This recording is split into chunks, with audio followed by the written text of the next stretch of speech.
പറ്റിക്കപ്പെട്ടു എന്ന വേദനയേക്കാൾ ഇത്രയും നാൾ അവരെ വിശ്വസിച്ചിരുന്നു എന്നതാണ് മനസ്സിനെ കൂടുതൽ സങ്കടപ്പെടുത്തുന്നത്. നമ്മൾ ഒരാളെ വിശ്വസിക്കുമ്പോൾ അവരുടെ വാക്കുകളിൽ മാത്രമല്ല അവരുടെ മനസ്സിലും നമ്മൾ വിശ്വസിക്കുകയാണ്. അവരോട് പറഞ്ഞ രഹസ്യങ്ങൾ, പങ്കുവച്ച സന്തോഷങ്ങൾ, പറഞ്ഞ സങ്കടങ്ങൾ, നൽകിയ സ്നേഹം എല്ലാം സത്യമായിരുന്നു. അതുകൊണ്ടാണ് ഒരു ദിവസം അവരുടെ യഥാർത്ഥ മുഖം മനസ്സിലാകുമ്പോൾ വേദന ഇരട്ടിയാകുന്നത്. അവർ നമ്മളെ വഞ്ചിച്ചതിന്റെ വേദന മാത്രമല്ല, എന്തുകൊണ്ടാണ് ഞാൻ ഇത്രയും വിശ്വസിച്ചത് എന്ന ചോദ്യം കൂടിയാണ് മനസ്സിനെ അലട്ടുന്നത്. പലപ്പോഴും നമ്മൾ സ്വയം കുറ്റപ്പെടുത്തും. അന്ന് തന്നെ മനസ്സിലാക്കാമായിരുന്നു, ഇത്രയും വിശ്വസിക്കേണ്ടിയിരുന്നില്ല, ഞാൻ കുറച്ചുകൂടി ശ്രദ്ധിച്ചിരുന്നെങ്കിൽ. പക്ഷേ ഒരാളെ വിശ്വസിച്ചത് നമ്മുടെ തെറ്റല്ല, സത്യസന്ധമായി സ്നേഹിച്ചതും തെറ്റല്ല. നമ്മുടെ മനസ്സിലെ നന്മയെ മറ്റൊരാൾ ദുരുപയോഗം ചെയ്തതുകൊണ്ട് നമ്മുടെ നന്മയ്ക്ക് ഒരു വിലയും കുറയുന്നില്ല.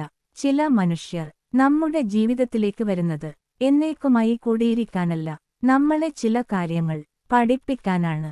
ആരെ വിശ്വസിക്കണം, എത്രമാത്രം വിശ്വസിക്കണം, എവിടെയാണ് ഒരു പരിധി വെക്കേണ്ടത്, എപ്പോഴാണ് വിട്ടുനിൽക്കേണ്ടത്, ഇതെല്ലാം ചില അനുഭവങ്ങൾ നമ്മളെ പഠിപ്പിക്കും. വിശ്വാസം തകർന്നാൽ എല്ലാവരെയും സംശയിക്കേണ്ടതില്ല.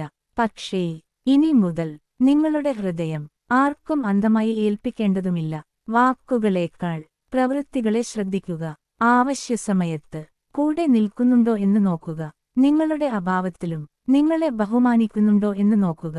കാരണം യഥാർത്ഥ സ്നേഹവും വിശ്വാസവും വാക്കുകളിൽ മാത്രം കാണില്ല, പ്രവൃത്തികളിലാണ് അത് തെളിയുന്നത്. ഒരിക്കൽ പറ്റിക്കപ്പെട്ടതുകൊണ്ട് നിങ്ങളുടെ ഹൃദയം കല്ലാക്കരുത്.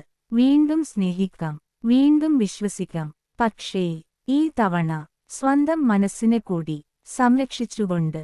ഓർക്കുക, നിങ്ങളെ വഞ്ചിച്ച ഒരാളുടെ പ്രവൃത്തി കാരണം നിങ്ങളുടെ നല്ല മനസ്സിനെ ശിക്ഷിക്കേണ്ടതില്ല. നിങ്ങൾ സത്യസന്ധനായിരുന്നു, നിങ്ങൾ വിശ്വസിച്ചു, നിങ്ങൾ സ്നേഹിച്ചു. അത് നിങ്ങളുടെ ബലഹീനതയല്ല, അത് നിങ്ങളുടെ മനസ്സിന്റെ നന്മയാണ്. ചിലർ ആ നന്മയുടെ വില മനസ്സിലാക്കിയില്ല എന്നു മാത്രം.